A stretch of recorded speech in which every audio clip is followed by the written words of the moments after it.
All right. We are live. Welcome to another This Week in AI. Very exciting week at the moment. GTC is going on. Our normal co-host is unavailable. Big wigging with Jensen, I'm sure. We've brought in Ricardo, who's another principal here in the London office. Yeah, Ricardo, do you want to introduce yourself to the people on the maybe watching the show? Hello. So my name is Ricardo. I've been with Thoughtworks for 2 years. I'm a principal data architect here. I'm having a lot of fun working with Ben from time to time. Welcome to the show. It's a pleasure to be here, by the way. Absolutely, yeah. So Ricardo is another one of these people who I bounce these ideas off and always gives me a lot of really good feedback, good insight. So very excited to have him on the show, and maybe the first of many. You never know. He's also secretly excellent with AV, which is a massive improvement. You've given me a lot of advice on the audio setup as well. So not just technology. He's an expert in many domains. Cool. So as always, we've got a lot to get through, we'd love to see your comments, feedback. So please, make sure that you are commenting, and we should see your comments come up real time. That'd be great if they can. So let us know if you have questions about the things we're talking about, and we'll try and respond to them. It makes it a lot more fun, interesting, and interactive. Please do. Right. So first bit up, bit selfish, but we've got chapter 3 is now out. AI platform building blocks in pre-release. Please, go and check it out. I love this quote that we started it with, like, when a new building block is discovered, the result is usually a range of innovations, and that for me is what generative AI is, right? It's another building block. So gives you all of that combination of other bits and pieces. So little plug at the beginning. Go check it out. Let me know, and feedback very welcome. And relevant for today's content, right? The whole building blocks, because we saw significant steps in that area just on the agentic platforms. 100%. So sort of hardware side, Nvidia have already sort of talked about this. Like new chip via like for full scale production AI factories. So I've not factory in a box, right? Yes. Factory in a box. Yeah. So looks like any other rack, but again, is for sure like up in the stakes here, and so again, 7 breakthrough chips, 5 racks, 1 giant supercomputer. So it seems like this is just again another big increase, right? And again, probably worth highlighting the work they've done with Grok with a Q, not Grok XAI's Grok model, Grok with a Q, the inference company, who again had some innovations in terms of inference speed. So this was a collaboration with Grok that they've done. So getting a lot more throughput, really, of the inference startup, right? It's amazing how a small company can have such an impact on this disruptive field, and having a startup already contributing to this is amazing. And I think it proves a bit that they are also leveraging a lot of AI to do these things. That's how they're accelerating so much. So they announced not only this one, but they are already announcing the next one. So the next one's going to be Rosa. It's called Janeman platform, and it's going to have a Rosa CPU. So it's really cool that it's named after Rosalind Franklin that contributed to the DNA thing. Amazing how they're like they already have that view 2 steps ahead, right? So it's not just the next one; it's 2 steps ahead from now. Insane. Yeah, I mean, I suppose that's part of that difference between the sort of hardware and software innovation cycles, right? You can just push software live very quickly and easily, but with physical hardware, there's just that extra It takes step, time. yeah, of sort of getting up to production, like actual like producing the chips at pace and speed, right? And again, like these are very high, very bespoke manufacturing processes that are used in these things. So each one is like configured from scratch, which is quite cool. But also, I Sam saw a bird. Altman Oh Sam yeah, Altman said that NVIDIA infrastructure is the foundation that let us keep pushing the frontier of AI. So there's a symbiosis here for sure between hardware and software. And well, that's why NVIDIA is the biggest company in the world right now, right? yes, yeah, exactly. Cool. So not just hardware, but also an approach to I'm not sure if this, but yeah, a way of hardening OpenClaw. I like your advertisement. I know this is wild. Oh, that's quite small from Dean. But yeah, morning. Just installed Fedora on an old Intel. Going to set up with Nook. OpenClaw and Llama Cloud. Convince me this is a good idea. Yeah, Dean. Firstly, I think Dean's made every single of these, which is amazing. So thank you for always coming and commenting. Let me see if we can make your comment a little bit bigger. But there you go. I would say it's not a good idea to put your passwords there and things like that, but it's definitely a good idea to play around with it. Yes, I think so. I It's think it's the worth doing that. what the it called it the Linux of agentic computing, right? Yes. Are Yeah. now are now overlords from Nvidia, Well, which is that's what I was gonna. I don't think we'll be able to get to the video bit, but I was watching the piece, and it was quite funny because he's like, "Yeah, it's great. It's got cron," and I was like, "Right, well, yes. this is the thing. It's like it's useful to have that. It gives you that feeling like it's always on, but yeah, it's just cron under the hood and a heartbeat every 15 minutes, and like a tuned experience and a very well connected one and a very personalized one that makes it feel like a very different product experience. But the sort of technical piece under the hood is like, I suppose, yeah, like a lot of people, I suppose, more have been scared to put those capabilities together rather than like weren't able to put those capabilities together. But they And addressed that. They addressed yeah, that, the scary part, because I think when he spoke about the Linux of agentic computing, and I have strong feelings about this, I think he meant the way that Linux was for Unix. By the way, cron came from Unix, not Linux. But which is it's the foundation, it's the kernel, right? Well, GNU Linux, but it's Linux is the kernel, and GNU is the thing around it that allow you to build all of these things and just created this amazing ecosystem. And what they're doing with OpenClaw, if you notice, is that they say, oh, NemoClaw goes on top of OpenClaw, right? To make it, enterprise ready, to give you the guardrails, to give you the sandboxes, to give you the security. So what they're doing is you're no longer running OpenClaw. You have NemoClaw to make sure that like Dean, you don't mess up even if you put your passwords there, or it won't let you put your passwords there. Things like that.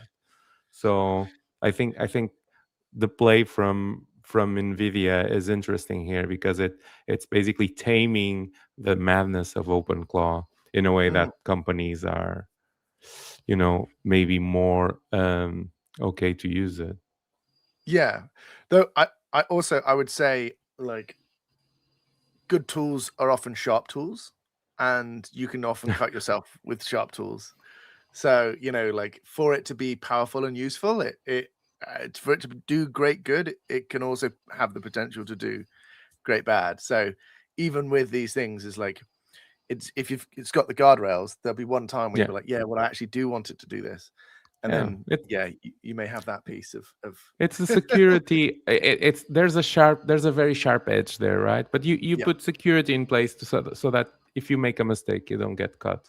I think it's also tangential, right? And to the movement to my computer, personal computer, from perplexity and things like that, where we are moving into this, the crossover from just having a chat with an agent, with an LLM, to actually having an assistant, a physical, well, not a physical, but a virtual assistant in a way, almost Yeah. physical. If you, when we're going to talk more about that with Manus desktop and things like that in my computer. Yes. Yeah. So super interesting. And I think I find, no, that's Manus.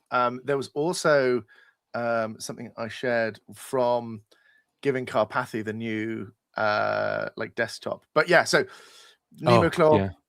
I would say, yeah, give NemoClaw a go, see if the guardrails are good.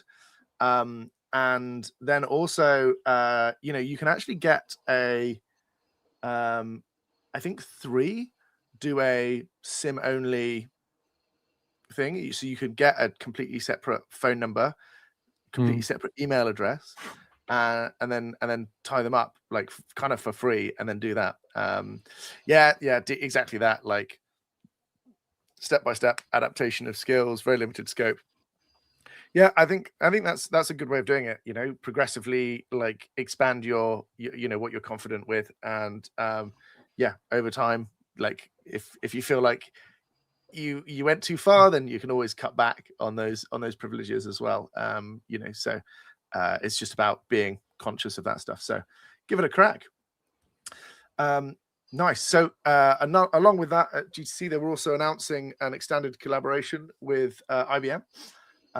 So yeah, you were talking about there's some interesting parts of this that you looked into, right, Ricardo? Yeah. He said I shared the link with you from LinkedIn that Oh yeah, has the slide. I'll share it again. this one. Okay, sorry, wrong one. Yeah, that one. Well, and if you look at into the slide, you have like the. It's cool because you have open source stuff in the middle, the cloud provider stuff on the left. He called it its best slide, Yeah, and they're partnering not definitely only with an IBM, they're engineering partnering. slide, not Yeah, a marketing slide. yeah, definitely, and they're partnering with IBM, with and with others. And it's talking about structured data and how structured data is basically what he says the ground truth of AI. The what Nvidia is saying is that they're gonna use their um, well, graphic engines, GPUs to accelerate processing um, of this structured data. Nestle did something like that. So they use, I think that they accelerated, I think it was Presto, using, Watson X Presto engine, Yeah. 83% cost saving, 30 times price performance improvement. Just by using GPUs to process data on Presto, which is a very well-known technology in the big data space. So came from Facebook, I think. So amazing, this one. I love to see the crossover towards data engineering as a way to create better AI. It's really cool. I think that's the thing, right? We talk about like intelligence, knowledge, and wisdom, right? And it's just like a lot of the reasoning stuff, like it relies upon having the right information at the right time. Like if you don't have the right information at the right time, you can be wise, you can reason about something a lot, but you will make incorrect decisions based on the lack of information. So getting that information to the point at which that those decisions is being made, whether that's a human or an AI agent, is like critical for actually making good decisions. So yeah, 100% agree with this. Actually, at QCon, we also had some really interesting talks from a couple of people who are also building ontologies on top of their currently unstructured data and moving it over into this sort of structured piece. So large scale, like, for Netflix, we're talking about what they did with turning their telemetry data into an ontology, which then allowed them to reason about their production system, which was super cool. And so they had like something like a pipeline of like, again, it's a big data engineering problem because of the volume of scale of the number of microservices they have and just the scale of Netflix.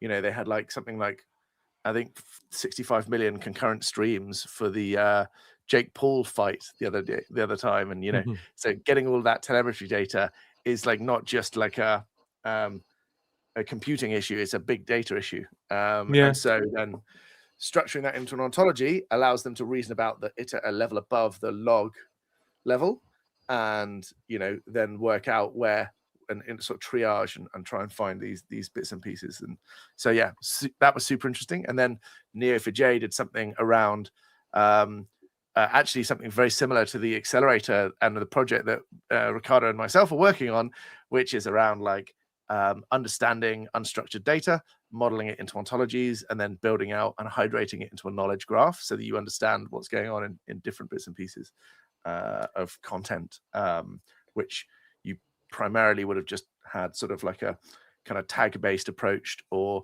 you'd have built an ontology by hand. So yeah, some interesting stuff going on there. On this, I'm just happy that on this hype cycle, we are no longer advocating for throwing everything into a data lake and saying, you don't need to worry about structure. I do think that there's still that bit like of unstructured data. It will exist, but I think it's nice that they are focusing on the structured bit. Like possibly even Presto is an engine that can deal with unstructured data, but they're already calling it structure because in a way, like what you need that structured data to go and feed the ground truth of AI. So all of this work around ontologies, around structuring the data, actually understanding that at the semantic level, it's very interesting because it I think you can leverage LLMs, and we saw from our ontology accelerator that you can leverage LLMs to do that, but you can also use that then to improve the quality of the outputs of other LLMs downstream. Yeah, exactly. And they actually had some very compelling slides on the impact you get on improving RAG when you have structured data. Actually, I would like to see those slides. We need. Yeah. Please share. I'll share them. I'll share them with you, and then I actually also got something else which I haven't shared. So let me see if I can find it from one of our other colleagues who is at GTC. But yeah, he sent me something on.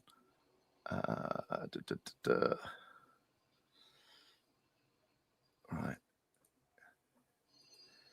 Here we go. So can I share that here? There you go. So there's the precision improvements piece slide from the Neo4j. 3 times improvement in retrieval precision with the basic approach, 4 times with additional ontology. 40% relative increase in retrieval precision on graph plus vector versus vector. So that was super interesting from them. And they actually have like a structured semantic layer architecture. So I again need to share all these with you. And then Art was sharing with me this. Can I move that across? Here is it. PyGRAG.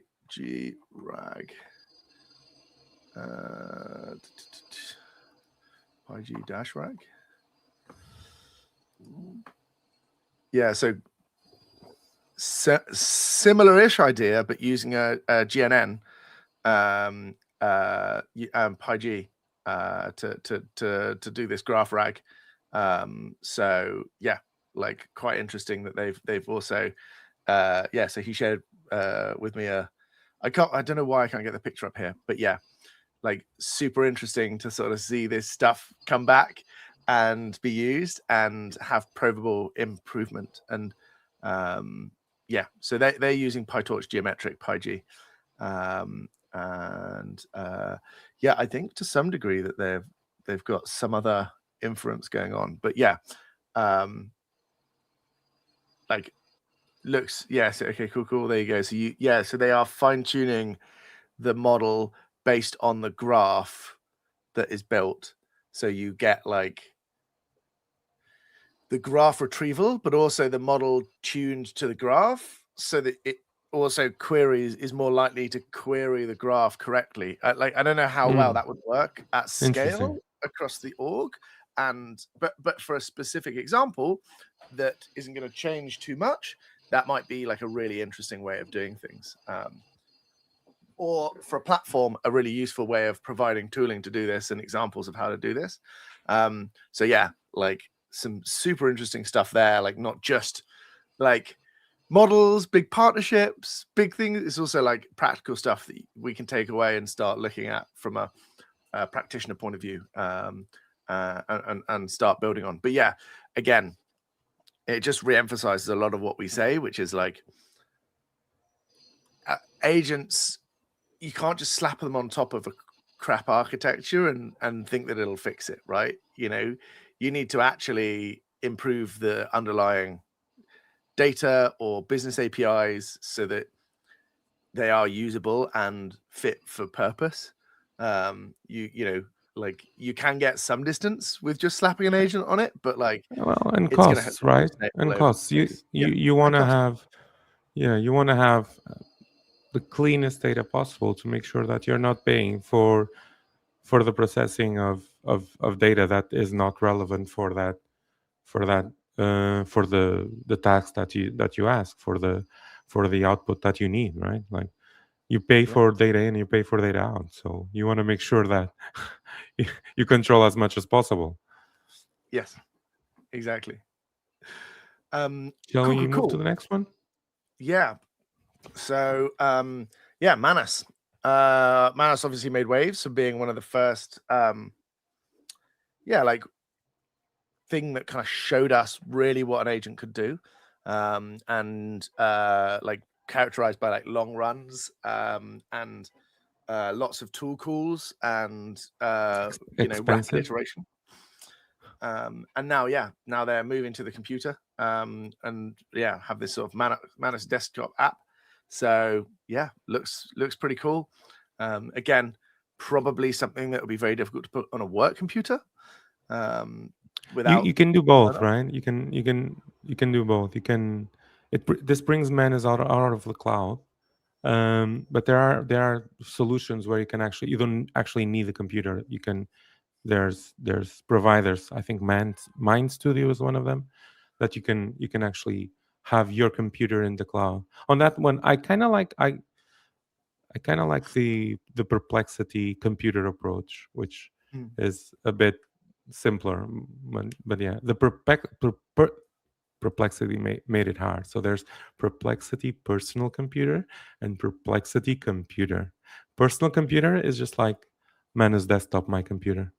And Perplexity Computer, it's just this way of running agents that was launched in February, right? General purpose digital worker. Yeah. I mean, like the anthropomorphizing stuff, I think, really gets in the way of understanding what these things are doing. So, but yes, like I don't know, I don't know about you, but I don't. I really, it annoys me when I see these examples of like organizing my folders. I just don't care. I think it's doing something interesting, right? No. Yeah, but I think what this is doing. Remember, I said before. I think what this is doing, although it's Uh, well, I lost the word. Sorry, Absolutely but optimizing. I think that it is shifting the paradigm. Right? It's no longer you're interacting with a chat agent and you're getting information. It's Mm, the sense is you have a digital worker yeah. that's doing things for you. You command it. I was having a very interesting conversation this morning about around it, which is okay. So people don't trust AI that much, and they're concerned about how much accurate this is. But if you have an assistant, I don't. But if you have an assistant and you ask your assistant for something, if even if your assistant is a human, the level of quality that you might get depends on how good your assistant is, right? Being a human or being an agent. Mm, So I think that people um, will get used to the stochastic way of it yeah.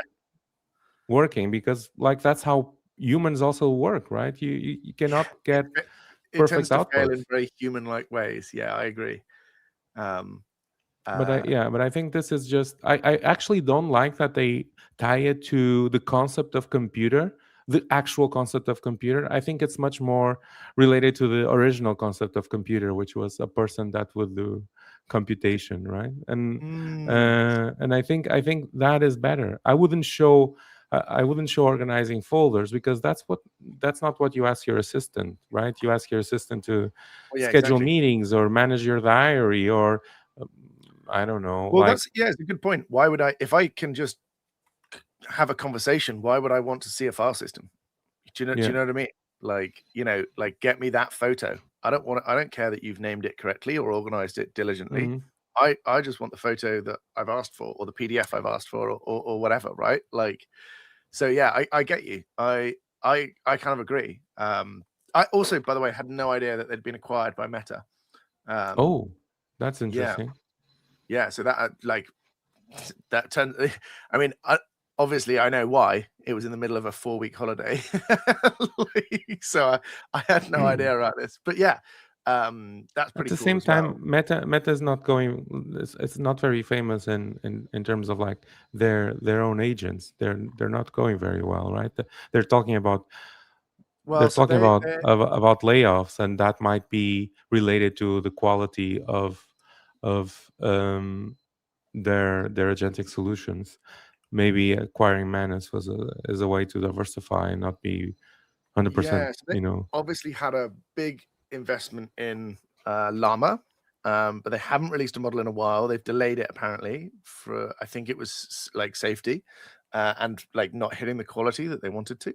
So yeah, like and of course they had Jan LeCun leave as well in a sort of disagreement around um, the model architecture, right? I think he was just basically like, yeah, like LLMs are great, but like you're taking all the flops to do inference on LLMs rather than research on other architectures.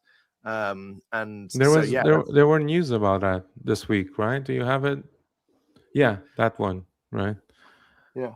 It's interesting. That Sam Altman is saying that at the same time he's saying that the current architecture is probably not what's going to push us forward. And there's another one, which was, I think I have it here. Um, can LLMs be computers, right? From Christos.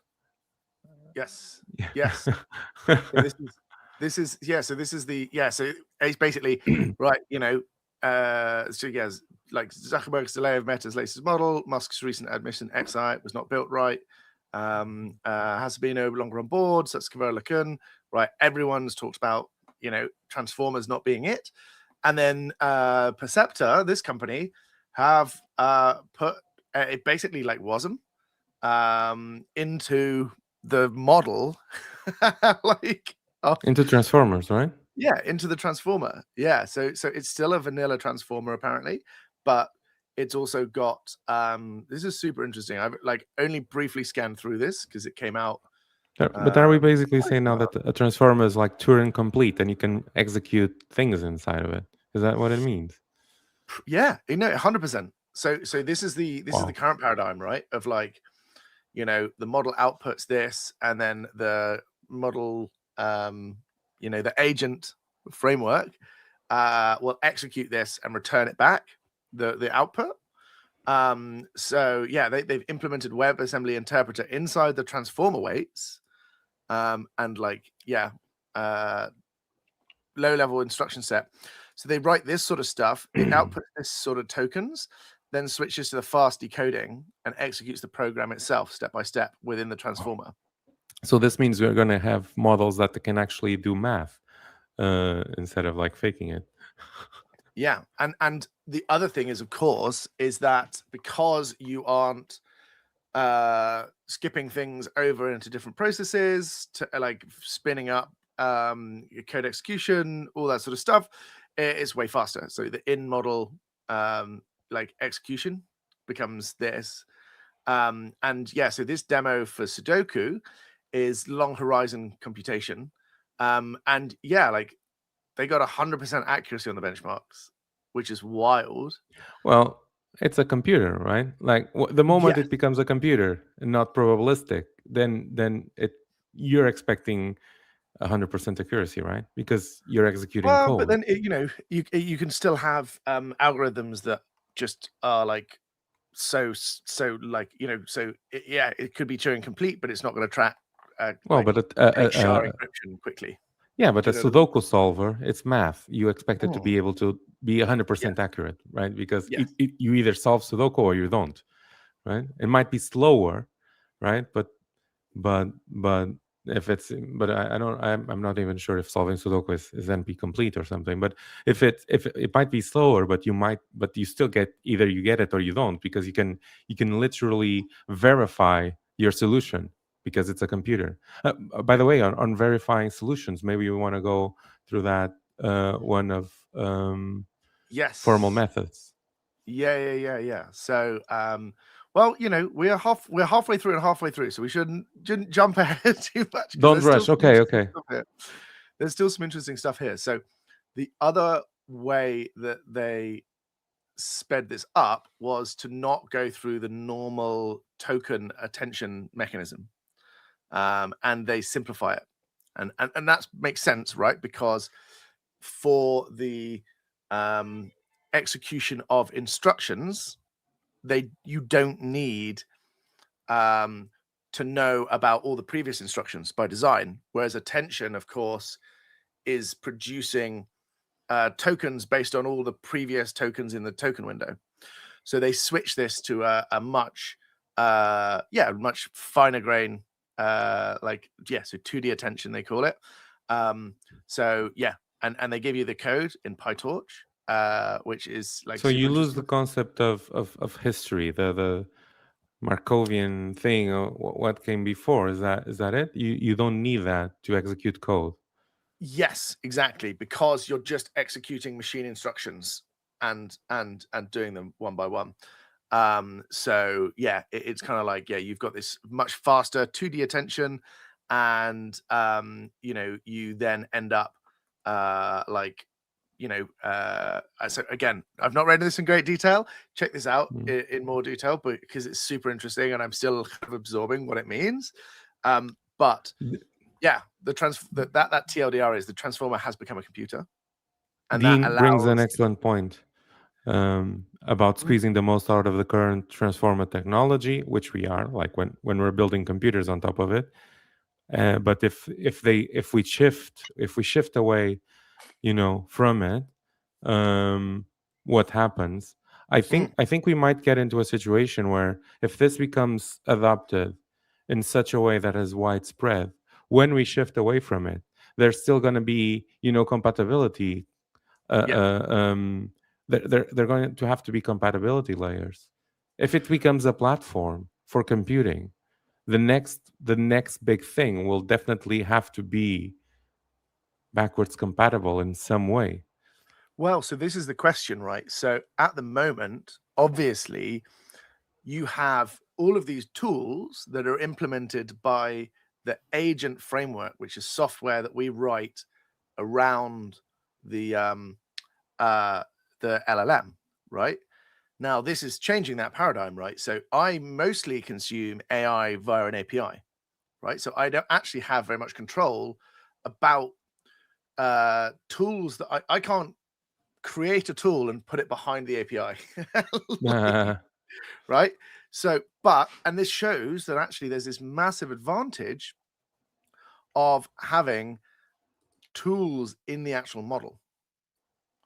So then it kind of changes the whole structure of the conversation, because now I'm going to need to basically have this like training, or like, unless there's something that allows me to access these capabilities with software from the outside, like you said, with some compatibility layer, or some, like, when I call the API, I specify that I want it to use its computer and stuff like that. And I would suspect, given this has now been out for a week or so, like, Frontier Labs would have already been picking this up and will start to be, I mean, obviously Perceptor AI is a Frontier Lab, but the massive labs that we talk about every week, they're going to be looking into this sort of stuff, and they will probably be implementing some of this, and it will probably be in APIs in 3 months or so. Maybe in the next big release of models, we'll have something like this that allows So that you sort of think it's going to computation. be exposed as an API as well? I suspect it will just be an option that you say, yeah, do I want this or not? But the issue with that is, like, this works for a generic tool, but if you or I were to build an agent and we wanted to add a more specific tool to our domain, to something like that, it's like, how do we do that if it's sort of, maybe we don't need to, maybe just running up, being able to Wouldn't it run be code makes something? sense. Wouldn't it be like self-feeding, in a way that you, instead of like you deciding to use that particular API, you just ask the agent to do something, and it knows that it has that capability of creating that code. The same way that it leverages currently their own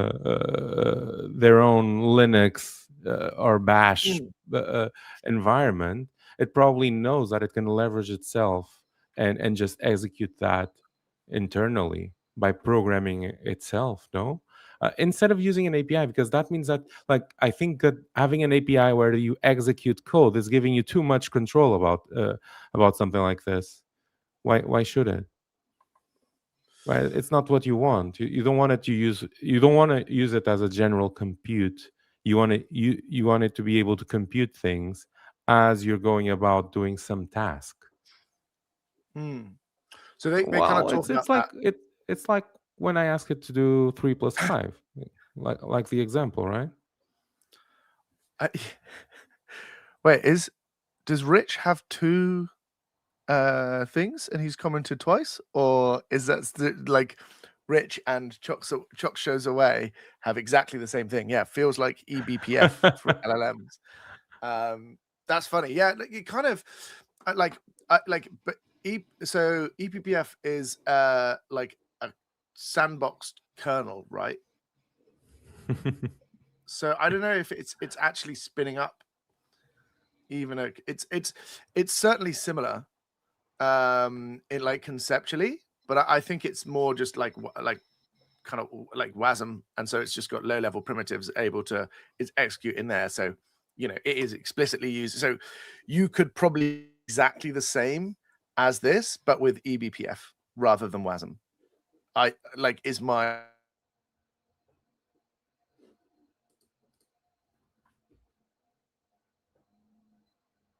We'll see if we can. I think it's fine. Don't worry, Rich. It's okay. I've done the same. But yeah, so it's got this idea, right, of growing AI systems like software. So if the software becomes part of the neural architecture, then the system needs a way to grow over time. So modern software, so modules, reusable components, similar process may eventually occur inside AI systems when new computational abilities are added incrementally to the model's internal execution engine. So this is super interesting. But then there's that question, right? Is that currently that paradigm of, like, like kind of cloud or like stateless APIs, if they're building their own capabilities, they're becoming to some degree at least stateful, right? And more a kind of OpenClaw like, right, where it builds its own tools, even though that's software, nothing on the model side. This is model side. If you've got like something that builds its own stuff in its own things, do you want that to be something that's more federated, right? So that actually, we have a model and we put it in a harness and an agent framework or whatever, and we expose it to certain things, and it creates the tools as it goes, and we prune the software that's inside its own inside the model, but that model is now we've kind of got like a 1-to-1 model to agent ratio, rather than currently where we've got like a cloud API model that doesn't change and is like deployed, and you have the agents, and then the agents, we've got just many consume agents code. calling Yeah. out to the same thing. So I think that might be something that you go, okay, cool, we're like, But I think is that's it very that? exciting. Certainly for the ML engineers, this is very exciting, I think. Yeah. But it might just be like interesting, but not something transformative, in the sense that it might just be used to simplify execution of code, in a sense that you have imagine you have like this infrastructure that is amazing at running model code, right, transformer code, and instead of like going outside of that infrastructure to run computation, you just run it inside your current infrastructure that's optimized for transformers. So maybe it's just that, maybe it's just you have in the model the capability to execute code. Oh, sorry, you have in the model not the capability to execute code, you have in the model actual programs that it can take advantage and never leave the model, instead of just having to go into another environment. So maybe it starts with that. It might expand in the future, but maybe for now it's just all of these, all of what came out of Nvidia in terms of hardware, right? They're optimizing for this, for transformers, for it's all optimized for this architecture. So maybe leveraging as much as possible this architecture is what we need. Potentially. I don't know. But I'm not I sure don't if know. it's a jump like we got from. I don't know. I think this is quite transformational in a couple of different ways, but mostly I think it's in terms of like speed, token efficiency, and like I think Saving the thing someone's is, money, like, right? Not ours. yeah. So it's several order of magnitude cheaper and more efficient than tool calling and remote code execution. Yeah, but it's still something that happens, at least for now, in upstream. We don't see it. Yeah, but Unless if you think unless about, we like, have that change in the API, which maybe. okay, but so let's like a sort of worked example might be you people are using LLMs to sort of narrate what is going on in like a self-driving car, right?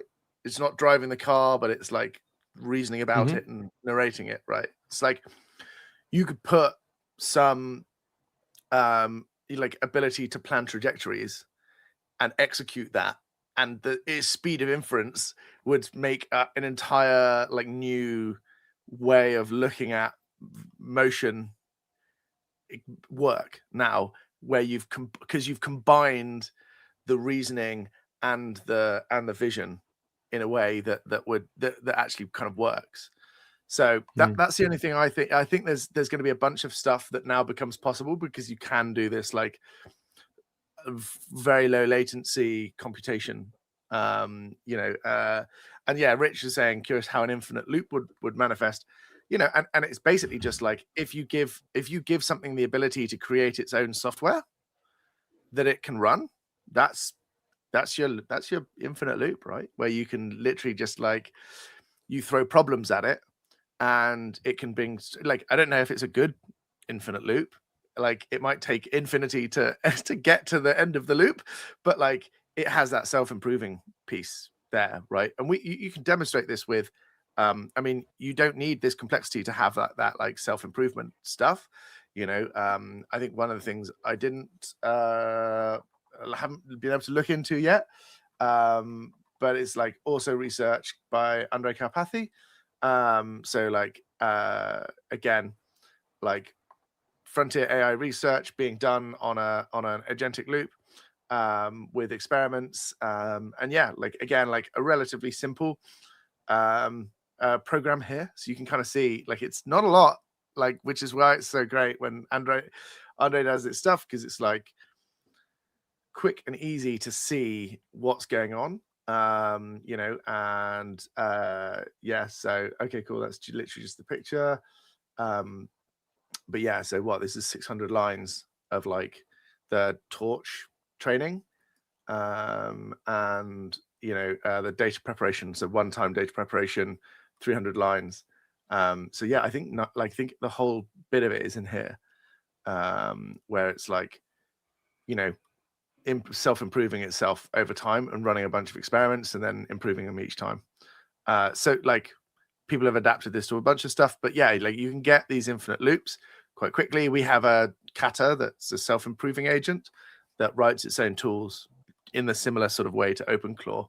And so you can get started on those loops, whether you end up in a place that's like hitting it, I don't know.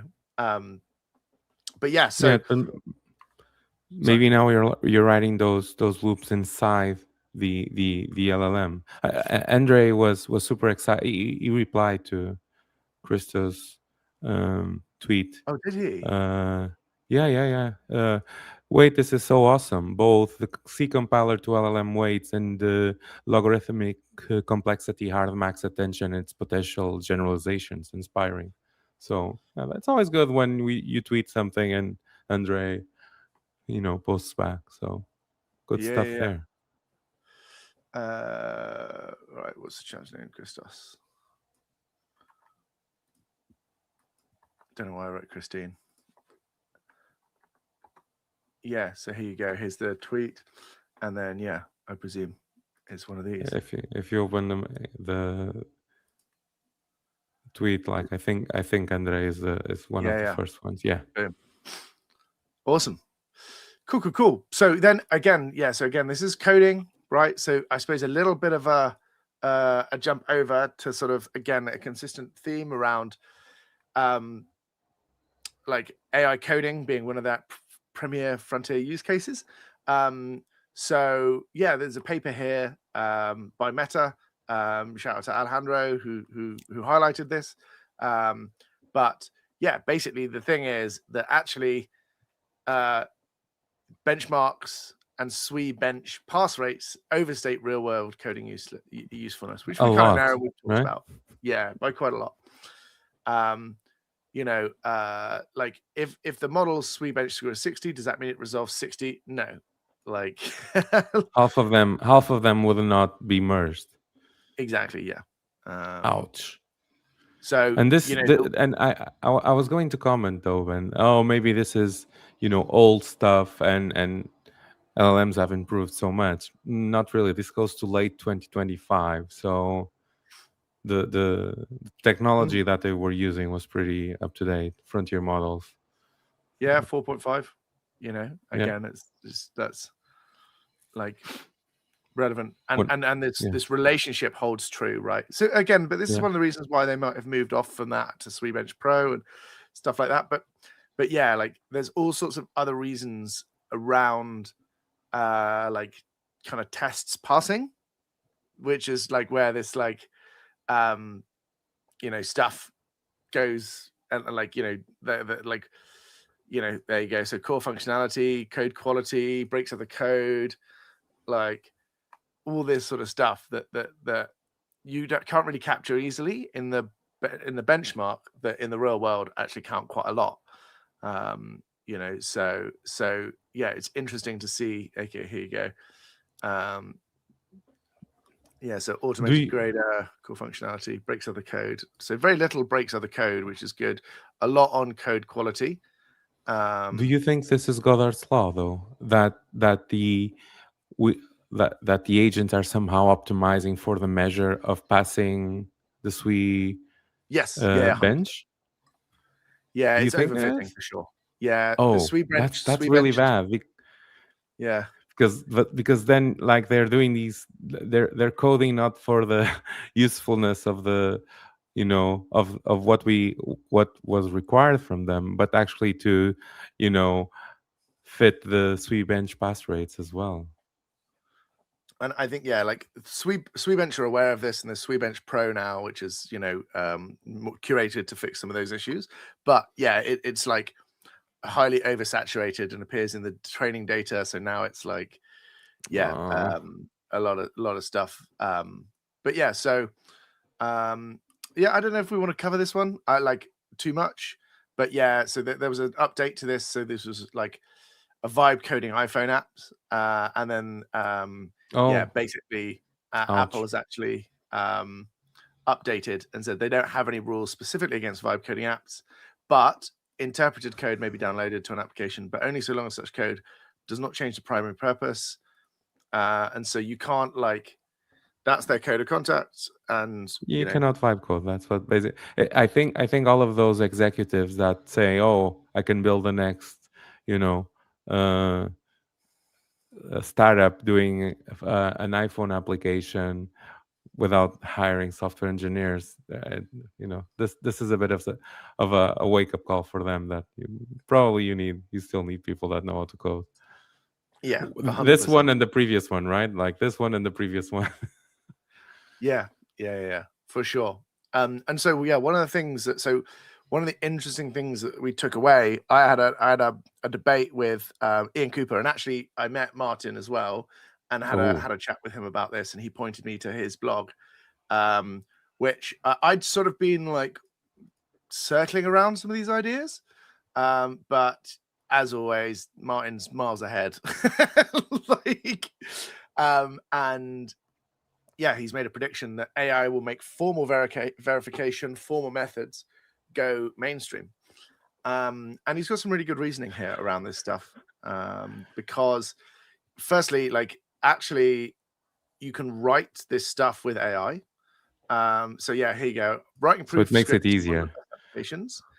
It definitely doesn't makes matter it that they easier. hallucinate, because the proof checker will reject any invalid proof and force the agent to retry. And the proof checker is itself a small amount of code, making it virtually impossible to sneak an invalid proof past the checker. And so there's also a piece around this making it more important to have formal proofs, because you're not going to necessarily view all of the code as much if you're producing vast volumes of code. This allows you to then create a specification and do that. And I think there was Leanstral, right? Yeah. It was that one. Yeah, I was going to try and find a paper that had oh no, I think it was just from here. Yeah, so he's looking at this paper for like benchmarking very coding, which I think probably could do with updating now already, but it's super interesting in terms of using these techniques actually to do stuff. And so obviously other people were listening, and because you pointed this out to me. So Leanstral, open source foundation for trustworthy vibe coding. Yeah, that you cannot use to create an iPhone application, but because Apple doesn't let you. No, exactly. Even if it's formal verified. I remember in uni thinking, I'm never going to use this formal methods for anything. And well, yeah, not proven wrong. It's gonna become mainstream. Not we'll just see. for airplane software. But so yeah, you can see here, definitely ahead of Kimi K2, GLM5, Quen 3.5. So these are big models, right? So there's 120 billion with I think A6B is active. So mixture of experts. So this is probably runnable on consumer hardware. Probably not necessarily, but so yeah, I mean, high value alternative to the Claude, competitive performance at a fraction of the price. So beating Sonnet by But wasn't 2.6. this about formal methods as well? That's what I don't understand. Like, because I thought maybe I Yes. sent you the wrong link, or No, no? no, no. No, it's So reasoning about exactly. It's reasoning about programs. Okay. yeah, so it converts it moves away from English into Lean Okay. and Rock Q.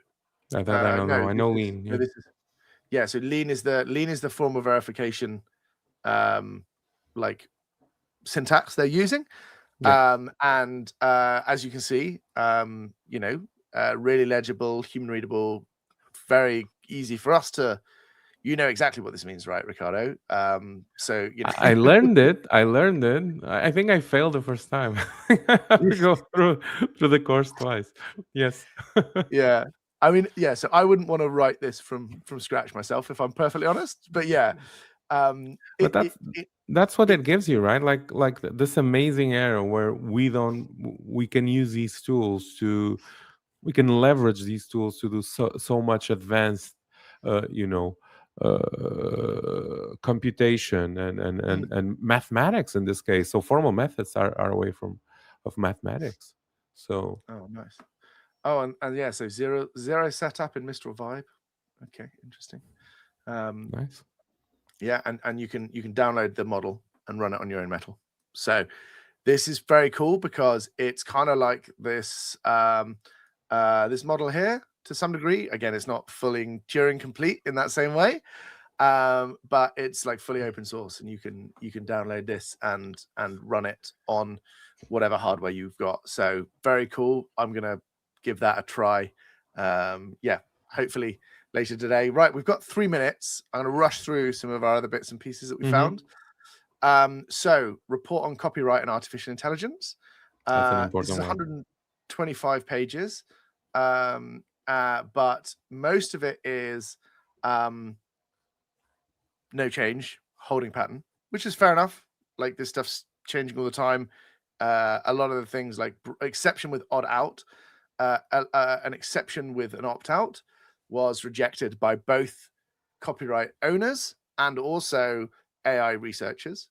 So basically, everyone hated it. And that was what they hoped was going to work. But yeah, the TLDR is there's actually going to be there's been legislation in the UK on copyright being available for computer generated works since 1988. I didn't know. But apparently that's being revoked. And so most of the AI assisted, AI generated stuff is going to be covered by like normal copyright now. So Cool. yeah, like, I mean, TLDR, yeah. This was an interesting piece on the still missing. Oh, I like this one. From Yeah. MCP. Yeah, Julian was great. He wrote about this a while ago. And yeah, I kind of agree. Like a lot of it's still missing. So this was the disregard for 40 years of RPC best practices. There's stuff going on with that. I saw a great talk from Anthropic about this sort of stuff. And they're doing some other bits and pieces on the sort of actor method and fine-grained permissions, which is interesting and what goes towards some of this, but again, not implemented yet. And then this was interesting as well from Apple, which was surface light field tokenization. So again, we can't go into too much. Oh, wait, I thought I had the publication up and the picture. But yeah, so pretty cool. I don't know. Do you want to say anything about this? Well, yeah, I was looking at it, and it's super interesting because you go from just a 2D photo to a 3D model, which is something that you could do before, right? But the way it now works, it gets you both the object itself, the physical dimensions of the object and how it reconstructs it, but also keeping the texture, the highlights, the other things around the visual that makes it much more consistent, let's say. And it's amazing how it can get all of that from a single image. It basically, from what I understand from reading this very briefly, it separates the two, right? It separates like understanding what are the dimensions and then understanding the light and color and reflections. and then pulls all of that together. Super advanced stuff. I'm guessing that it has a lot of implications in how we model, how agents model or view the physical world. So we're getting Mm. there into like robotics and things like Of that, course. Yeah, right? because you're Because basically, you're seeing something in 2D, and then you're understanding that it's a 3D space, and so you have that. I and hadn't it even showed thought of up. that. It showed up. Oh, so Olaf from you have a kid. Yeah, Olaf from Frozen. It showed up in GTC, and it was all being computed in yeah. real time. I made a post about it, Oh, and I didn't saw. I didn't saw. Didn't see that. and no, it fell completely flat. Like, yeah. So where was I? I was like, Well, you I weren't was like, there, man. no, I wasn't there, but I was like, come on, like, you know, if you tell me that doesn't look like Disney's about to go Skynet. Yeah. The Okay, that's a bit cutest little scary. Terminator you've ever seen. Yeah. Because that one doesn't melt, right? You cannot protect from that one. It's No, not I made mean, of yeah, snow. 2000 degrees centigrade, maybe it would melt, but Yeah, yeah, like, maybe. But still, it's like that. The borders, the edges are expanding towards the physical world in multiple ways. You know, mm, co- you know, controlling your PC, understanding the real world. Uh, uh, computing a real life animation that interacts with that real world. Scary stuff. Scary stuff. The or exciting stuff. singularity is getting closer and closer. Mm. Yeah, sure. Like, but anyway, what an yeah, thank you so much, Ricardo. You smashed it. Like, yeah, some really interesting conversations, some good Has been a comments from the pleasure. people watching. So yeah, onwards and upwards, and yeah, we'll see everyone next week, hopefully. Ciao for now.